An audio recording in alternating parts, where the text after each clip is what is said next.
Hello ladies and gentlemen, this is Derrick here with Moist Sauce Productions, and today we are in a 2016 Tesla Model S. This is such an interesting car and such an interesting topic, especially when it comes to car enthusiasts. It's a car that's all electric, no sound, and yeah, it's fast.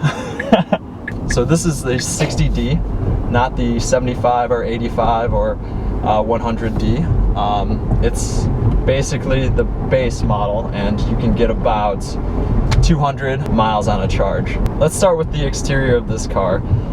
The exterior, with the new refresh of the front end, it's really amazing. I think the look of these cars has always been really good, and this is no change in that with the new refresh. I think the front grille looks really nice. I think the body lines and everything is catered to an aerodynamic cause, and that's something that's really nice to have in a car that's, you know, really technology advanced. Like it may be the most technologically advanced car in the world, next to the Tesla Model X, which is probably #1 with the gull-wing doors. I've spoken to the owner of this car, and overall, you know, he bought the car because it's an advanced car. He did all his due diligence to find out what comparably, with depreciation and gas cost, what comparatively can you buy for this amount of money. And he compared it to a 5 Series, which I have reviewed, and quite honestly, I don't really like it as much as I like this car.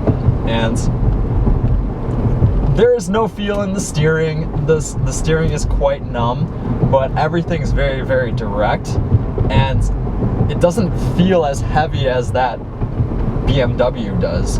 That 5 Series totally feels like a pig when you're driving it, and it feels very, very heavy, even though this car is a lot heavier than that car is. This car is the base model. I think the only options on this car are the sunroof here, which is a full pane of glass, which is really amazing. And in addition to that, there is the Alcantara interior, which is really nice. It makes the interior cabin feel a lot nicer than a lot of people have said these interiors are.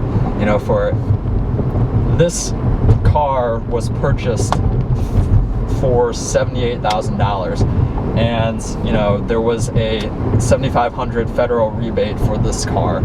So overall, you know, you end up paying $71,000 for a car that's, you know, the most technologically advanced car ever.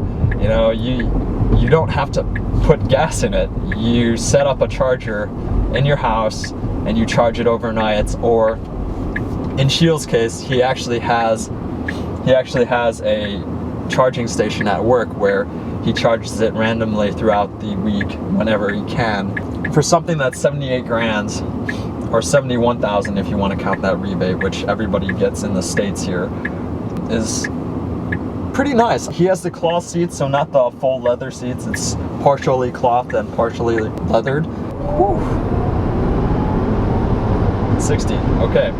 So it obviously has that instant torque, and I think the one thing that's weird about this car is the auto regen. So when you're off the gas pedal, it automatically regenerates and it's braking. So I think that's one thing that a lot of people who purchase this car have to get used to.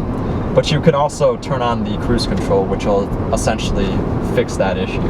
I think when they first came out with these, they were still really nice, and even with the refresh, it's even nicer, and everything was built for aerodynamics. I definitely like the exterior of this car with the curves and the actual swoops and everything, with the door handles popping out, and the rear I actually like. I really like the exterior of this car.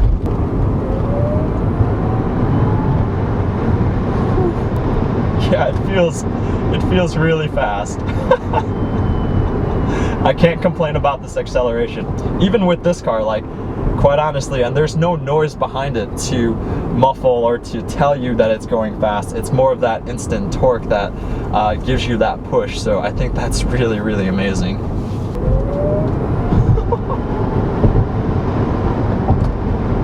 So let's talk about the interior of this car. The interior of this car is obviously interesting. It's very spacious in the cabin here.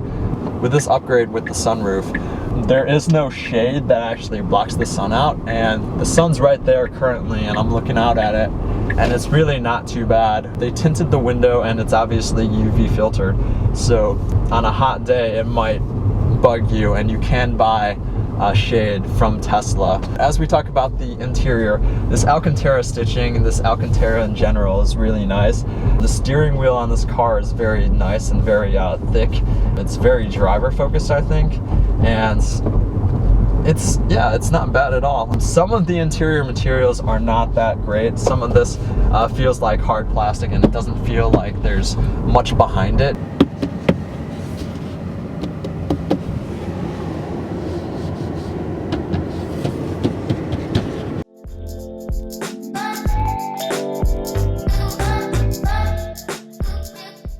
All the money's behind the technology and the electric battery and the motors in the car, quite honestly.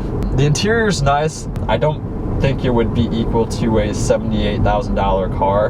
The BMW 5 Series definitely has a nicer interior. I'd say the one thing that's really nice about the interior is the spaciousness. This is a hatch, so you get a lot of cargo room. Sitting behind myself in a comfortable position, I get like maybe 6 to 8 inches of actual room there. And that's really, really nice. I do like the interior room of this.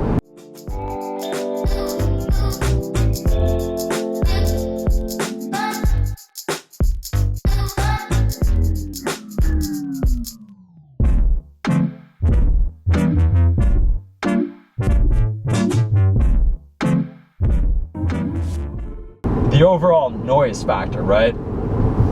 No engine noise, no gear shifting, no buckling or anything like that. Essentially, all you hear is a jet-like engine when you accelerate. So you just hear a little, it's almost like a supercharger whine, but not nearly as loud. It's very, very quiet. All I can hear is, quite honestly, the climate control, which is currently on, and that's about it. Other than that, there's really not much noise in the cabin. The driver of this car had autopilots. It was the first version of that, so not the 2.0 version of it. And you can pay $3,000 to upgrade the version of it, which is nice that you are able to upgrade it. It does have the front sensors and rear sensors for the parking warnings, and it does have frontal collision warning. That acceleration. It's almost like a momentum car when you talk about the acceleration portion, which is very interesting because when you're at lower speeds and your foot is sort of off the gas, the brake regeneration is very, very significant, and it's very, very noticeable. However, when you're on it, it doesn't feel like, it feels like nothing is holding you back and you're just flooring it. The handling isn't bad, quite honestly. When I'm going back and forth, the body roll is very, very prevalent, but quite honestly, it does everything that I want it to do. And it feels like the center of gravity is pretty low, so, which it is. The batteries lying all across here, and the two motors lying in the back and the front are mounted very, very low. So the center of gravity is very low in this car, and that's something that's really nice to have, and something that's very prevalent when you're driving this car.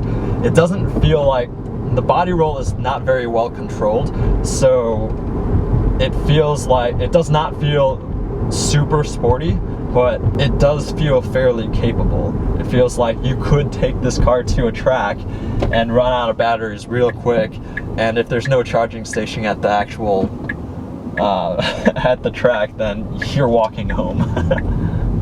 And there's really no slip at all, which is really nice, and it feels safe. And quite honestly, it's a really good car. I would definitely recommend this car. You can set the autopilot. It's amazing. And quite honestly, with this screen here for the interior, this is something that all cars should really have. The brakes feel really good too. There's not much feel in them. It feels very electric and just not not analog at all. Everything about this car is very, very digital. But quite honestly, the ride of this car is very, very nice and supple. The steering feel is non-existent, but you know, it's very digital, like I said. But it does point exactly where you want it to go. So let's sum this up. This car, $78,000, probably a car that I really can't afford, and a lot of people can't really afford it, so that's probably why they're gonna go with the Model 3 when they purchase a car. If the Model 3 is anything like this car, which I've heard it basically is, there's the same feel, because the feels are not gonna be much different because it is all electric.